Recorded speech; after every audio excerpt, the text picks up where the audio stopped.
হজযাত্রী পিতা ও পুত্রের কাহিনী।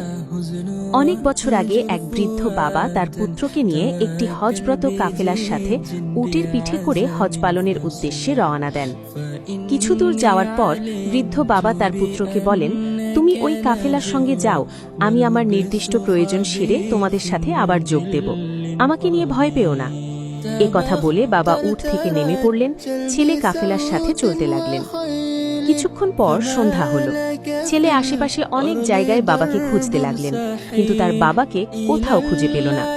আর ছেলে ভয় পেতে লাগলো, তাই সে উট থেকে নেমে উল্টো দিকে হাঁটতে শুরু করলো। সে হাঁটতে হাঁটতে অনেক পথ পাড়ি দেওয়ার পর দেখল দূরে এক জায়গায় তার বাবা পথ হারিয়ে বসে আছে। তারপর ছেলে দৌড়ে গিয়ে বাবাকে জড়িয়ে ধরল এবং আদর ও সম্মান প্রদর্শন করে তার বাবাকে নিজ কাঁধে নিয়ে ছেলে আবার কাফেলার উদ্দেশ্য হাঁটতে শুরু করল। বন্ধুরা, এই পরিস্থিতির সম্মুখীন আপনি হলে কি করতেন? এবার বাবা বললেন, আমাকে নমিয়ে দাও, আমি হেঁটে যেতে পারবো। তখন ছেলে বলল, বাবা, আমার কোনো সমস্যা হচ্ছে না, তোমার ভার এবং আল্লাহর ইবাদত আমার কাছে সবচেয়ে প্রিয়। এ কথা শুনে